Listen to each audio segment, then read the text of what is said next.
Capítulo 25. Os verdadeiros patriotas fazem perguntas. Não é função de nosso governo impedir que o cidadão cometa um engano. É função do cidadão impedir que o governo cometa um engano. Corte Suprema de Justiça dos Estados Unidos. Robert H. Jackson, 1950. É um fato da vida em nosso pequeno planeta assediado que a tortura, a fome e a irresponsabilidade criminal governamental são muito mais fáceis de encontrar em governos tirânicos que nos democráticos.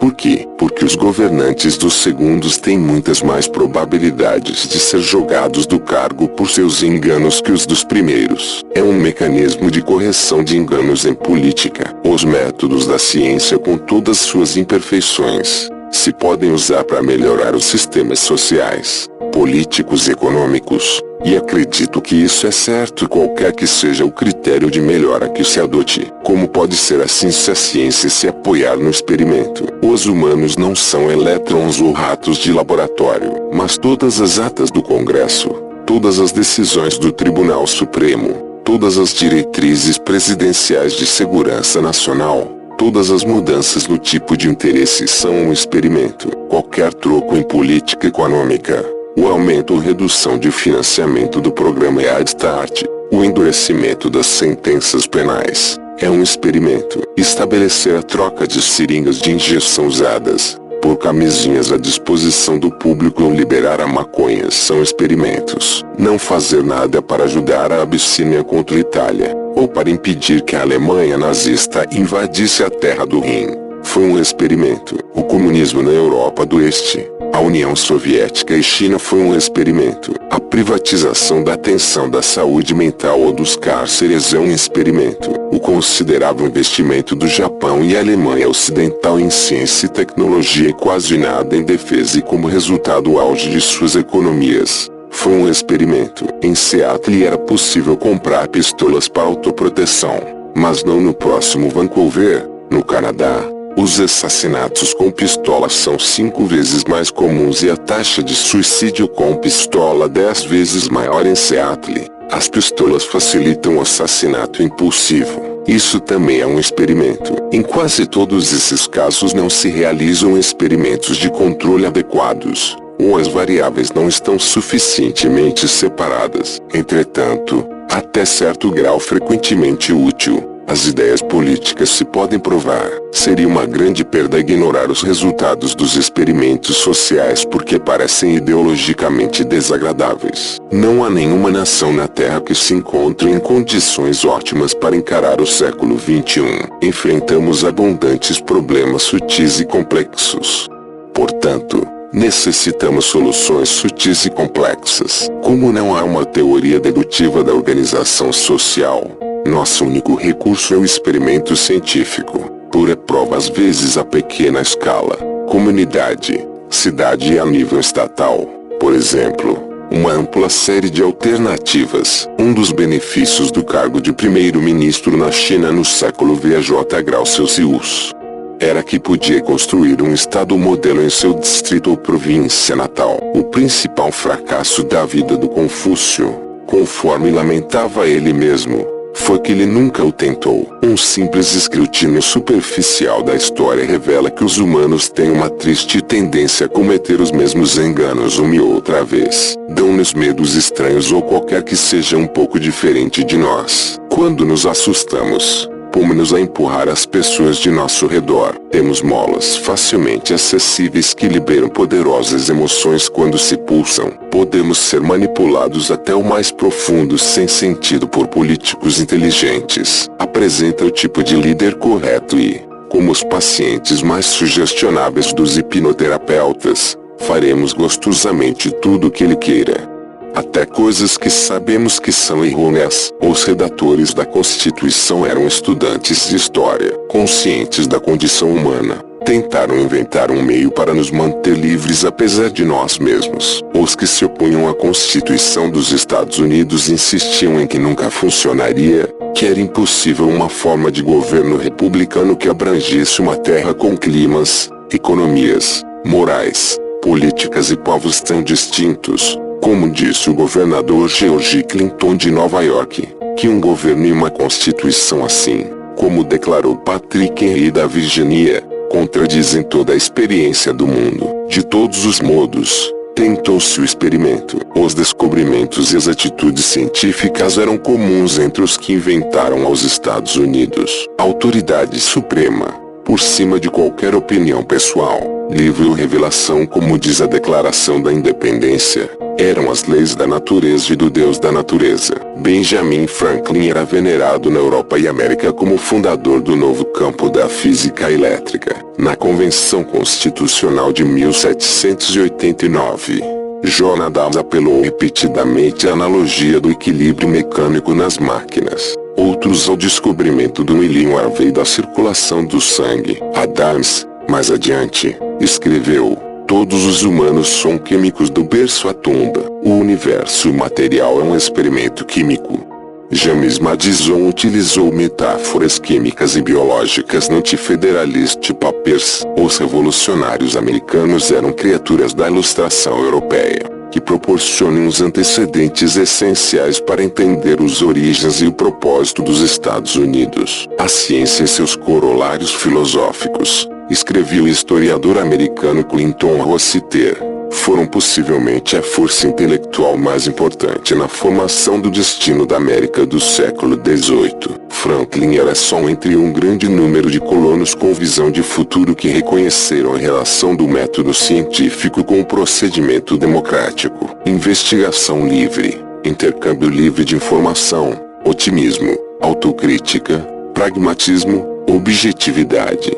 Todos esses ingredientes da República em florações estavam já em vigor na República da Ciência que floresceu no século XVIII. Thomas Jefferson era um cientista. Assim é como se define ele mesmo. Quando um visita sua casa no Monticello, Virgínia, só atravessar o portal encontra provas em qualquer parte de seu interesse científico, não só em sua imensa e variada biblioteca, a não ser nas máquinas copiadoras, portas automáticas, telescópios e outros instrumentos, alguns deles justo no fio da tecnologia de princípios do século XIX. Alguns inventou, outros copiou, outros adquiriu. Comparou as plantas e os animais da América e Europa, descobriu fósseis, utilizou o cálculo no desenho de um novo arado, dominou a física newtoniana. A natureza lhe destinava, conforme dizia ele, a ser cientista, mas não existia a oportunidade de dedicar-se à ciência na Virgínia pré-revolucionária. Necessidades mais prementes passaram a primeiro plano.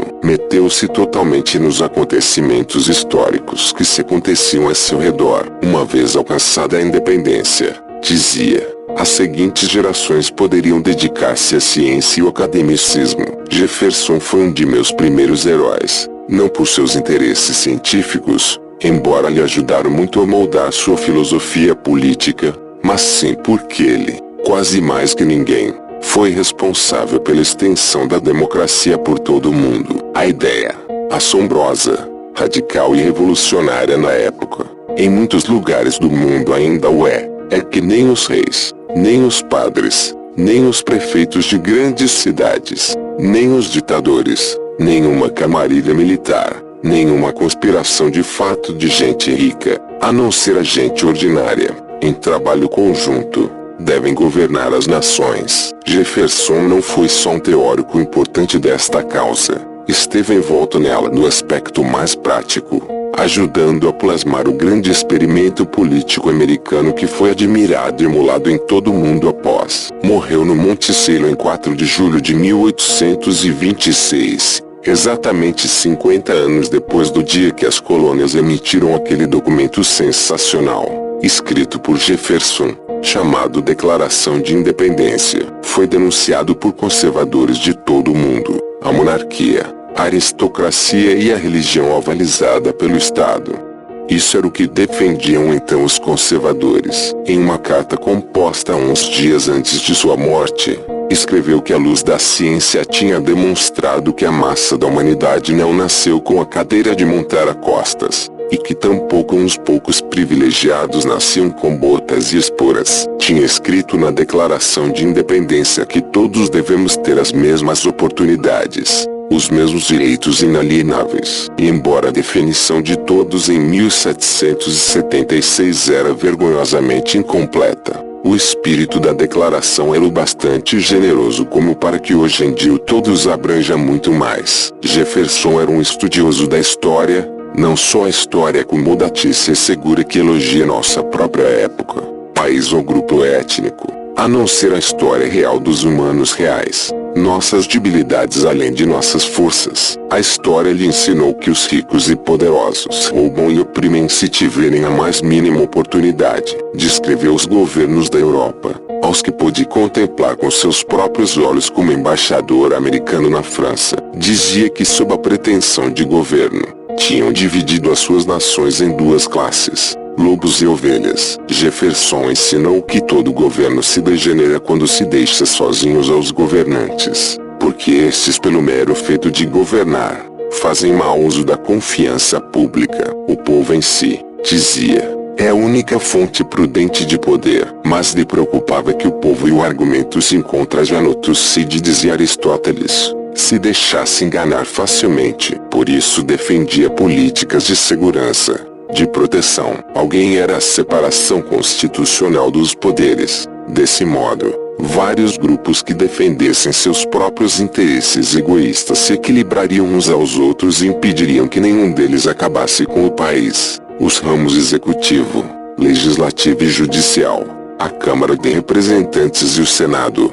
os estados e o governo federal. Também sublinhou, apaixonado e repetidamente, que era essencial que o povo entendesse os riscos e benefícios do governo, que se educasse e implicasse no processo político. Sem ele, dizia, os lobos o engoliriam tudo. Assim o expressou em notas sobre a Virgínia, sublinhando que é fácil para os capitalistas e sem escrúpulos encontrar zonas de exploração vulneráveis. Em todo governo sobre a terra há algum rastro de debilidade humana, algum germe de corrupção e degeneração que a astúcia descobrirá e a malícia abrirá, cultivará e melhorará de maneira imperceptível. Todo governo degenera quando se confia só aos governantes do povo. O próprio povo é, portanto, o único depositário seguro, e, para que tenha segurança, deve cultivar o pensamento. Jefferson teve pouco que ver com a redação final da Constituição dos Estados Unidos.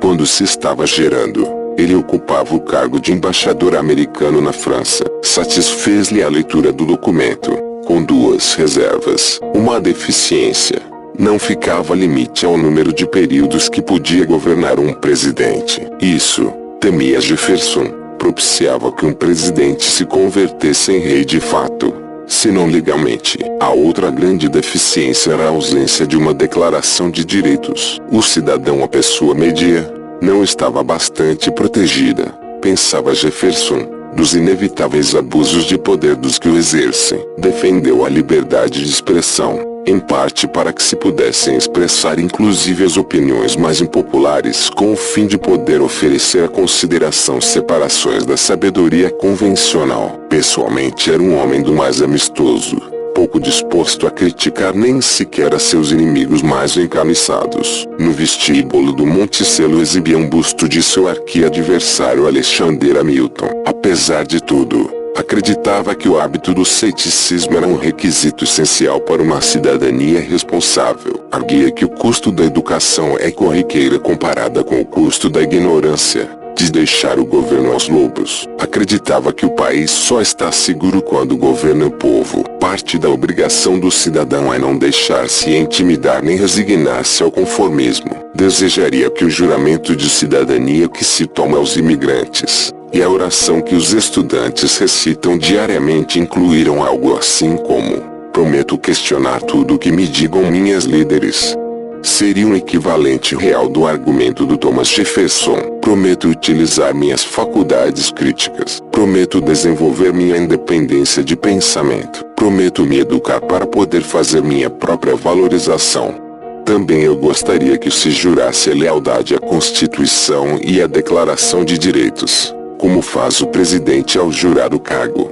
em lugar de a bandeira e a nação. Se pensarmos nos fundadores dos Estados Unidos, Jefferson, Washington, Samuel e John Adams, Madison e Monroe, Benjamin Franklin, Tom Paine e muitos outros, encontramos-nos com uma lista do menos 10 e pode que inclusive dúzias de grandes líderes políticos. Eram cultos, sendo produtos de ilustração europeia. Eram estudiosos da história, conheciam a falibilidade, debilidade e corrupção humanas, falavam inglês com fluidez, escreviam seus próprios discursos, eram realistas e práticos e, ao mesmo tempo, estavam motivados por altos princípios. Não tinham que comprovar as pesquisas para saber o que pensar aquela semana. Sabiam o que pensar.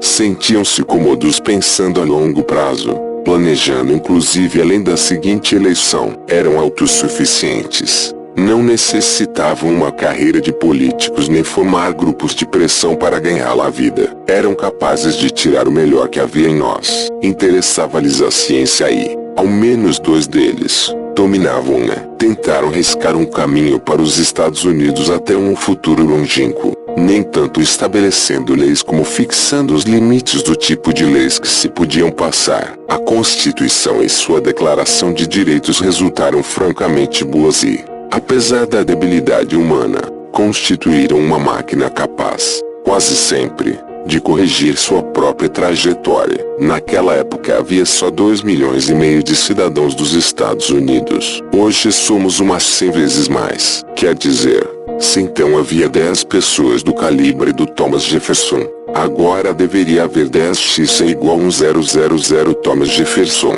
Onde estão? Uma razão pela que a Constituição é um documento ousado e valente é que permite a mudança contínua, até da forma de governo, se o povo desejar. Como ninguém dispõe da sabedoria suficiente para prever que ideias responderão às necessidades sociais mais prementes, embora sejam contrárias à intuição e tenham causado preocupação no passado, este documento tenta garantir a expressão mais plena e livre das opiniões. Certamente, isso tem um preço. A maioria de nós defende a liberdade de expressão quando vemos um perigo de que se suprimam nossas opiniões. Entretanto, não nos preocupa tão quando opiniões que desprezamos encontram de vez em quando um pouco de censura. Mas, dentro de certas circunstâncias estreitamente circunscritas, o famoso exemplo do juiz de paz Oliver Wendell Holmes era criar o pânico gritando fogo em um teatro cheio sem ser verdade. Permitem-se grandes liberdades nos Estados Unidos. Ponto mediano. Os colecionadores de armas têm a liberdade de utilizar retratos do presidente do Tribunal Supremo, o porta-voz do Congresso ou o diretor do FBI para suas práticas de tiro. Os cidadãos que veem ofendida sua mentalidade cívica têm liberdade de queimar a efígie do presidente dos Estados Unidos. Ponto mediano. Embora se burlem dos valores judeu-cristãos islâmicos, embora ridicularizem tudo que para nós é mais sagrado, os adoradores do mal, se é que existem, têm direito a praticar sua religião, sempre que não infringam nenhuma lei constitucional em vigor. Ponto mediano. O governo não pode censurar um artigo científico ou um livro popular que pretenda afirmar a superioridade de uma raça sobre outra, por muito pernicioso que seja. O remédio para um argumento falacioso é um argumento melhor, não a supressão de ideia. Ponto mediano. Grupos e indivíduos têm liberdade de denunciar que uma conspiração judeo-maçônica domina o mundo, ou que o governo federal está aliado com o diabo. Ponto mediano. Um indivíduo, se o desejar, pode elogiar a vida e a política de assassinos de massas tão indiscutíveis como Adolf Hitler, Joseph Stalin e Mao Tse-tung. Até as opiniões mais detestáveis têm direito a ser ouvidas. O sistema baseado pelo Jefferson, Madison e seus colegas oferece meios de expressão a pessoas que não compreendem sua origem e desejariam substituí-lo por outro muito diferente. Por exemplo, Tom Clark, fiscal general e, como tal, o principal defensor da lei dos Estados Unidos, ofereceu esta sugestão em 1948. Não se deveria permitir aos que não acreditam na ideologia dos Estados Unidos ficar nos Estados Unidos, mas sim há uma ideologia-chave característica da ideologia dos Estados Unidos é que não há ideologias obrigatórias nem proibidas. Alguns casos mais recentes, John Brocklehurst, encarcerado por ter posto uma bomba em uma clínica abortiva do Cincinnati, escreveu, em uma carta a uma revista pró-vida: "Sou um fundamentalista de mente estreita, intolerante, reacionário, defensor da Bíblia, fanático onde os haja. A razão pela que os Estados Unidos foi em outros tempos uma grande nação, além de ter sido benta por Deus, é porque se apoiava na verdade, a justiça e a estreiteza de miras." Randall Terry, fundador do Operation Rescue, uma organização que bloqueia as clínicas onde se praticam abortos, disse a uma congregação em agosto de 1993: "Deixem que lhes banhe uma onda de intolerância. Sim, odiar é bom. Nosso objetivo é uma nação cristã. Deus nos chamou para conquistar este país. Não queremos pluralismo." A expressão destas opiniões está protegida, como é de rigor, pela Declaração de Direitos, embora os protegidos a aboliriam se tivessem ocasião. O amparo que temos outros é utilizar a mesma Declaração de Direitos para transmitir a todos os cidadãos quão indispensável é. Que maneira de proteger-se a si mesmos contra a falibilidade humana? Que mecanismo de amparo ante o engano oferecem essas doutrinas e instituições alternativas? Um líder infalível, raça, nacionalismo, uma ruptura geral com a civilização, exceto pelos explosivos e armas automáticas. Como podem estar seguras? Especialmente na escuridão do século XX, não necessitam vê-las. Em seu celebrado livrinho sobre a liberdade, o filósofo inglês John Stuart Mill defendia que silenciar uma opinião é um mal peculiar. Se a opinião for boa, nos arrebata a oportunidade de trocar o engano pela verdade. E, se for má, nos priva de uma compreensão mais profunda da verdade em sua colisão com o engano. Se só conhecermos nossa versão do argumento, logo que sabemos sequer isso, volta-se insossa, logo aprendida de cor, sem comprovação, uma verdade pálida e sem vida. Mill também escreveu: "Se a sociedade permitir que um número considerável de seus membros cresçam como se fossem meninos, incapazes de guiar-se pela consideração racional de motivos distantes, a própria sociedade é culpado." Jefferson expor o mesmo ainda com maior força: "Se uma nação espera ser ignorante e livre em um estado de civilização, espero que nunca foi o que nunca será." Em uma carta ao Madison, abondou na ideia: "Uma sociedade que troca um pouco de liberdade por um pouco de ordem os perderá ambos e não merecerá nenhum." A gente que, quando lhe permitiu escutar opiniões alternativas e submeter-se a um debate substancial, trocou que opinião pode ocorrer. Por exemplo, Hugo Black, em sua juventude, era membro do Ku Klux Klan. Mais tarde se converteu em juiz do Tribunal Supremo e foi um dos defensores das históricas decisões do tribunal apoiadas em parte na 14ª emenda à Constituição que afirmaram os direitos civis de todos os americanos. Dizia-se dele que, de jovem, ficou túnicas brancas para assustar aos negros e, de maior, vestiu-se com túnicas negras para assustar aos brancos. Em assuntos de justiça penal, a Declaração de Direitos reconhece a tentação que pode sentir a polícia, fiscais e magistratura de intimidar as testemunhas e acelerar o castigo. O sistema de justiça penal é falível. Pode-se castigar a pessoas inocentes por delitos que não cometeram. Os governos são perfeitamente capazes de encerrar aos que, por razões não relacionadas com hipótese de delito, não gosta. Assim, a Declaração de Direitos protege aos acusados. Faz-se uma espécie de análise de custo-benefício. Às vezes pode liberar-se o culpado para que o inocente não seja castigado. Isso não é só uma virtude moral. Também impede que se use o sistema de justiça penal para suprimir opiniões impopulares ou minorias desprezadas. É parte da maquinaria de correção de enganos. As ideias novas, os inventos e a criatividade em geral são sempre a ponta de lança de um tipo de liberdade, uma ruptura de limitações e obstáculos. A liberdade é um requisito prévio para continuar o delicado experimento da ciência, razão pela que a União Soviética não podia seguir sendo um estado totalitário para ser tecnologicamente competitiva. Ao mesmo tempo, a ciência mas bem sua delicada mescla de abertura e ceticismo, e sua promoção da diversidade e o debate, é um requisito prévio para continuar o delicado experimento da liberdade em uma sociedade industrial e altamente tecnológica. Uma vez questionada a insistência religiosa na opinião dominante de que a Terra estava no centro do universo, por que aceitar as afirmações repetidas com confiança pelos chefes religiosos de que Deus enviou os reis para que nos governassem? No século XVII, era fácil fustigar aos tribunais ingleses e coloniais e lançá-los com frenesi contra tal impiedade ou heresia. Estavam dispostos a torturar as pessoas até a morte por suas crenças. A finais do século XVIII, não estavam tão seguros. Vou citar de novo. De Semeia da República, 1953. Sob a pressão do entorno americano, o cristianismo se fez mais humanista e temperado, mais tolerante com a luta das seitas, mais liberal com o crescimento do otimismo e racionalismo, mais experimental com a ascensão da ciência, mais individualista com a chegada da democracia, e o que é igual de importante, um número cada vez maior de colonos, como lamentava em voz alta uma legião de pregadores, estava adquirindo uma curiosidade secular e uma atitude cética. A Declaração de Direitos separou a religião do Estado,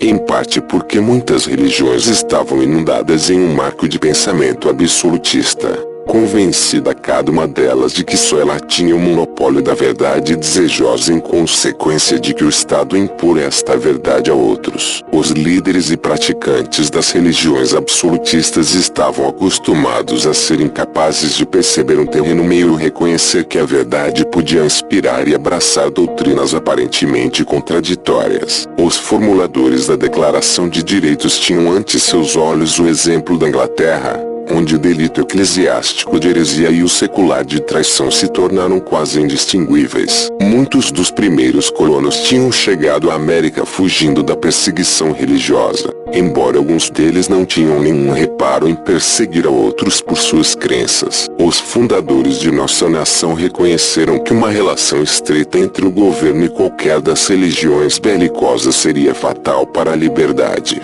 e prejudicial para a religião. O juiz Black, na decisão do Tribunal Supremo em Gelvelivete, 1962, descreveu a cláusula de estabelecimento da primeira emenda desse modo. Seu primeiro propósito e mais imediato radicava na crença de que uma união de governo e religião tende a destruir o governo e a degradar a religião. Além disso, aqui também funciona a separação de poderes. Cada seita e culto, como apontou em uma ocasião Walter Savage Landor, é uma comprovação moral das outras. A competência é tão sã em religião como no comércio, mas o preço é alto. Esta competência é um impedimento para as instituições religiosas que atuam em concerto para dirigir o bem comum. Rossiter conclui: as doutrinas gêmeas da separação de igreja e Estado e a liberdade de consciência individual são a medula de nossa democracia, senão certamente a contribuição mais majestosa dos Estados Unidos à liberação do homem ocidental. Mas não serve de nada ter esses direitos se não se usarem. O direito de livre expressão quando ninguém contradiz ao governo. A liberdade de imprensa quando ninguém está disposto a formular as perguntas importantes. O direito de reunião quando não há protesto. O sufrágio universal quando vota menos da metade do eleitorado. A separação da igreja e o Estado quando não se repara regularmente o muro que os separa. Por falta de uso, podem chegar a converter-se em pouco mais que objetos votivos. Pura palavrório patriótica. Os direitos e as liberdades ou se usam ou se perdem. Graças à previsão dos que formularam a Declaração de Direitos e inclusive graças a todos aqueles que, com um risco pessoal considerável, insistiram em exercer esses direitos, agora é difícil sossegar a livre expressão. Os comitês de bibliotecas escolar, o serviço de imigração, a polícia, o bião político ambicioso que busca ganhar votos fáceis, podem tentá-lo de vez em quando, mas cedo ou tarde salta o plugue. A Constituição, ao fim e ao cabo, é a lei da terra. Os cargos públicos juram respeitá-la, e os ativistas e tribunais a põem à prova de maneira periódica. Entretanto, com o descida do nível da educação, a decadência da competência intelectual, a diminuição do entusiasmo por um debate substancial e a sanção social contra o ceticismo. Nossas liberdades podem ir se erudindo lentamente e nossos direitos ficar subvertidos. Os fundadores o entenderam muito bem. O momento de estabelecer todos os direitos essenciais sobre uma base legal é agora, quando nossos governantes são honestos e nós estamos unidos, disse Thomas Jefferson. Quando concluir esta guerra revolucionária, nosso caminho será a costa abaixo. Então não será necessário recorrer em todo momento ao povo para procurar apoio. Em consequência, esquecê-lo-ão e se ignorarão seus direitos. Esquecer-se-ão deles mesmos exceto na faculdade de ganhar dinheiro e nunca pensarão em unir-se para emprestar o respeito devido a seus direitos. Assim, os grilhões, que não serão destruídos à conclusão desta guerra, permanecerão comprido tempo sobre nós e se irão fazendo cada vez mais pesados até que nossos direitos renasçam ou expirem em uma convulsão. A educação sobre o valor da livre expressão e as demais liberdades que garante a Declaração de Direitos, sobre o que ocorre quando não se tem e sobre como as exercer e as proteger, deveria ser um requisito essencial para ser cidadão americano ou, em realidade, cidadão de qualquer nação. Com mais razão quando estes direitos estão desprotegidos. Se não podermos pensar por nós mesmos, se formos incapazes de questionar a autoridade, somos pura massa em mãos dos que exercem o poder. Mas se os cidadãos recebem uma educação e formam suas próprias opiniões, os que estão no poder trabalham para nós. Em todos os países se deveria ensinar aos meninos o método científico e as razões para a existência de uma declaração de direitos. Com isso se adquire certa decência, humildade e espírito de comunidade. Neste mundo possuído por demônios que habitamos em virtude de seres humanos, possivelmente seja isso o único que nos isola da escuridão que nos rodeia.